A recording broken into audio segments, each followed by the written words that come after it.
Well, I'm a little bit irritated tonight. I had decided that I was going to work on a few different projects I had, just some simple stuff, things that have been sitting around needing repaired for a while. One of them being my son's Nintendo Wii. The laser had stopped working on it, and I had taken it all apart, verified that it was the laser that was in fact not working. Got the laser in a few days ago, went to put it in this evening, no problem, everything went in fine. Put it back together, and now the drive motor doesn't work.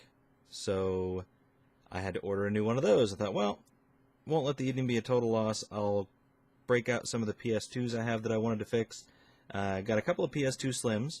They have two different laser modules in them. I ordered a new laser module for each of these, and I ordered another laser module for a couple of the regular PS2s that I could not get to read PlayStation 1 discs. And what they did is they just threw a handful. I ordered 5 total lasers. They just threw a handful of the same laser. I've got 5 boxes of this laser. And the only one that fits is this PS2. If you look, this is what they shipped me. And it does, in fact, match that laser.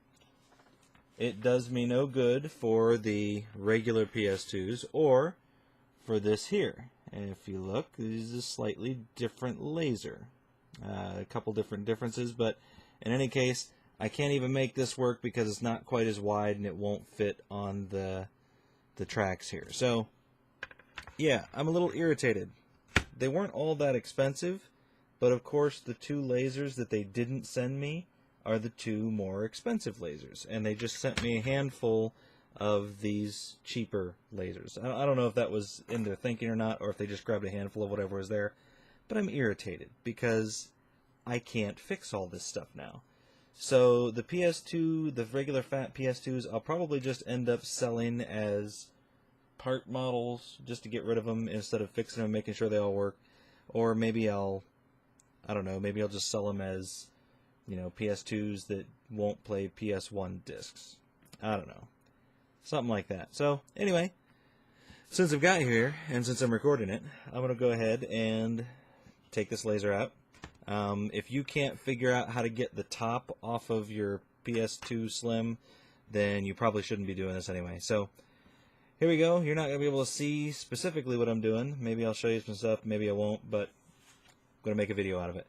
First thing you got to do, got these little clips here. I don't know if you can see them. Yeah, this camera sucks. But you got these little clips you got to take off, and it holds this bar in place. So you got one in the front, one in the back. Then this whole thing should lift out. You'll detach this cable and put the new one in. So there we go.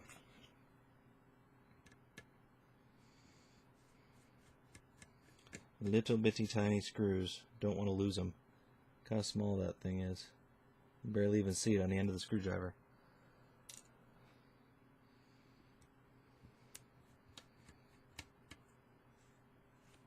Two. And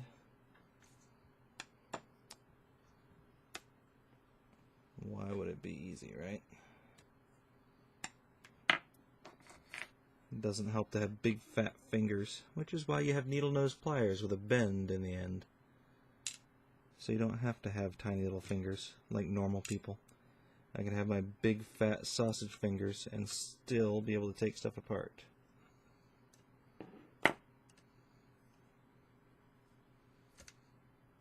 Slide that out. Detach the ribbon cable. Again with the big fat inarticulate fingers. I cannot slide this out. There we go. And what you need to do is this little metal thing here. This needs to come off and be reattached to the new one. And you want to try not to touch the glass on the laser with your now greasy fingers. Doesn't matter if you touch the glass on this one because it's getting thrown away anyway. Another one of of those tiny little screws that you can't even see on the end of the screwdriver.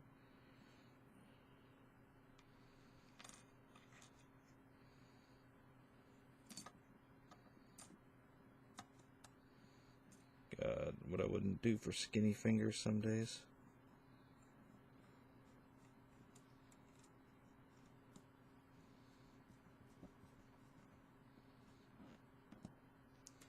Alright, you got that?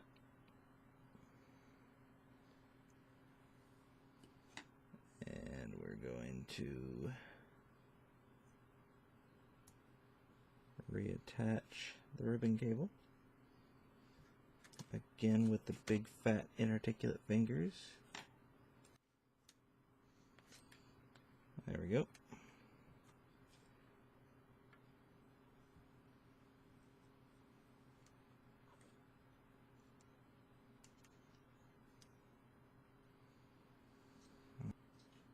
Alright. Get our tiny little screws.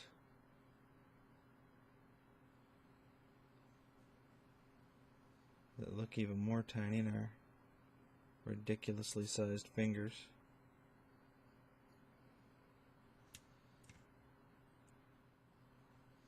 Seriously, you have no idea if you've got little fingers how lucky you are when it comes to doing this sort of thing. I have learned over the years to cope with them, but it is definitely a handicap for this type of thing. Also for sewing. As irritating as these tiny little screws are, though, the sheer number of screws you have on a Nintendo Wii is ridiculous. Just absolutely insane. But there you go. That is how you replace the laser on a PS2. Unless, of course, you need to replace it on this PS2, in which case you can't, because this was the wrong laser. And they sent me 5 of them. 5 incorrect lasers. Thank you for watching. See you later. Alright, this is the PS2 that I replaced the laser on. And I'm going to put in my Sega Classics collection game here. One of the few games I plan to keep for the PS2. And see if it works.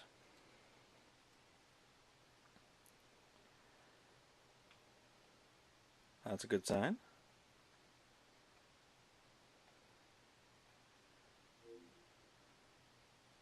This Sega Classics collection is awesome. They took actually some of my favorite Sega games, slapped them on here, and improved the graphics, the gameplay. My favorite one on here is Alien Syndrome because it plays like Robotron 2084.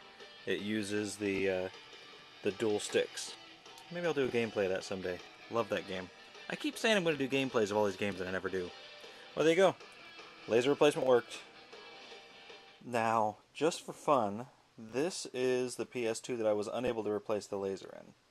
So what I did is I went through it, cleaned everything up really good, cleaned up the laser, ran an eraser over all the contacts on the ribbon cables just to clean them up a little bit, and this is what I just discovered. It does make a lot of noise. I'm not sure why it makes the noise,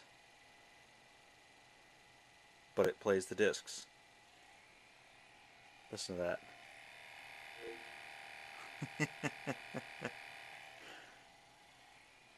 I have to go in and figure out what's making the noise, but it reads discs.